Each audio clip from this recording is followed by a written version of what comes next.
question for the young people. If you had the opportunity to time travel, would you go to the future to see what your life would be like? What would be the purpose of traveling to the future? Well, I'm going to save you that trip. I'm going to give you 5 things that younger people can learn from people over 60. I think the first thing you need to know is the power of patience. A lot of young people today don't have the patience that they need to survive in this world. We can tell that by how you go to fast food restaurants, you love TikTok, you love Instagram, you love everything that's instant, that satisfies that need and that urge you have right away. I think parents do a disservice when they allow kids to have their way instantly like that. I think you're being set up for failure because parents make it so easy for your kids that a lot of times you don't get to see what the world is really like out there on your own. We've had some people recently told their parents, you guys make it look easy. They do. They make it look too easy for you guys. And then when you get out there into the real world, you don't see how it is. So learning the power of patience will help you deal with some of the failures that's going to come in your life.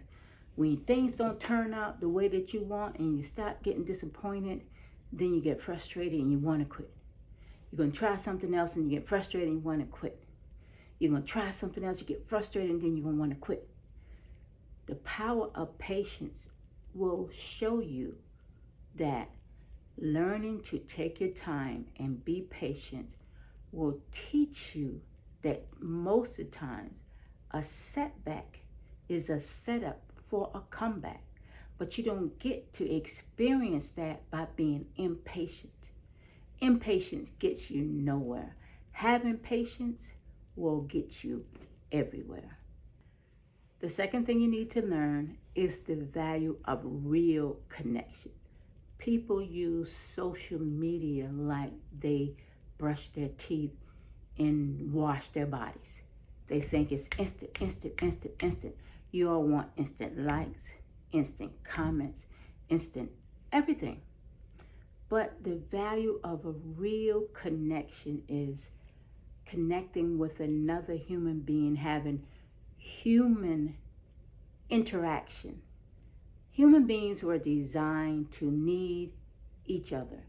No one explains this to a young people.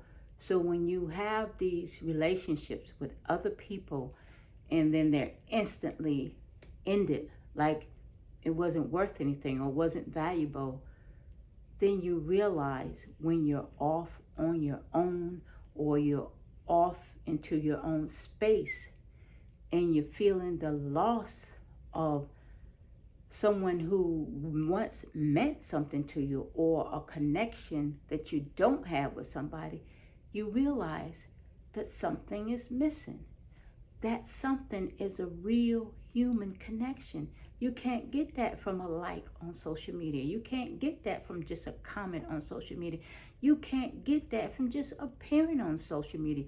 You need real life human interaction. They don't teach that on social media. The third thing you need to learn is having resilience. Young people just don't get it. Sometimes when they experience a little bit of hard time, they want to run back to mama and daddy. They want to run to mama to bail them out of trouble. They want to run to mama to pay this bill, mama and daddy. They want to run to their parents to just save them from life. But your parents are not going to be with you all the time, and you're going to need to learn how to handle these things. Being resilient whenever you have a hard time is helpful in life. As an African American person, during slavery, our ancestors had to learn how to be resilient. They didn't have the luxury to run home to mom and daddy. They didn't have the luxury to quit when things got tough. They didn't have the luxury to say, no, I'm not coming in today. Life was really, really hard. They didn't have any scapegoats to help them through any tough time. It was what it was, and they had to do what they had to do. Learning how to be strong and resilient in times of struggle will help you in the long run. The fourth thing you need to learn is the joy of living simple.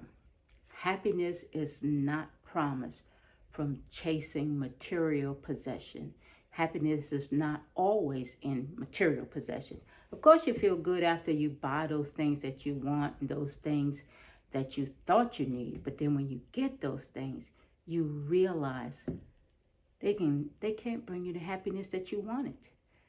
Happiness comes in learning the real simple things in life, like family, like just being grateful to have a roof over your head, clothes on your back, shoes on your feet, having real quality conversations with somebody with purpose and meaning, having things that money can't buy.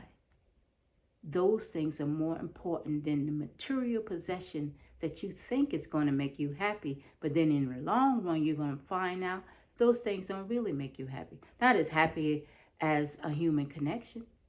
And the fifth thing that younger people can learn from people that's 60 and over is the freedom to be yourself. In the age of social media, I've never seen so much people trying to live up to other people's expectation. That has to be a lesson in frustration. Trying to keep up with this person on social media, with that person on social media. And for what? So somebody can like you? So somebody can approve of you? So somebody can say it's okay? Learning to be authentic, learning to accept yourself, the freedom to be yourself brings you more peace of mind than trying to get someone's approval. The moment you learn to love yourself for who you are and not live outside of yourself, not wanting other people's approval, the more you will learn that life is better when you have freedom. Freedom to be who you are, freedom to live the way you want to live without external gratification. Wanting something from somebody else, you have to give that to yourself. You cannot build a life of peace without learning to accept yourself for who you are and not ask for permission from someone else. Learning to give yourself permission will bring you a more peaceful life than learning to ask somebody else for permission. So even if you could time travel, these 5 things, it's best to learn from somebody that's older who can speak from experience than trying to travel ahead of time so you can learn then. Listen to older people. Talk to an elder. Find somebody in your family who you can ask questions to that will give you a heads up on life. Young people, and it happens with every generation, they tend to think they know it all until they get out there on their own and they experience life and see that their parents and grandparents and everybody who's older could have saved them some hardship, some hard times by just asking questions. Go find somebody older in your family or a friend and ask them questions. That will help you. It will give you a heads up in life. Those things are valuable information that's needed for young people because it ain't cool to talk to an older person. They don't want to do it. So those are 5 things that younger people can learn from older people. If you found what I said to be useful, don't forget to hit that like button. Don't forget to subscribe to my channel. Don't forget to leave your comment on what was helpful to you and what wasn't. And don't forget to share it with somebody, preferably somebody young who could use it. So, until next time, you all take care.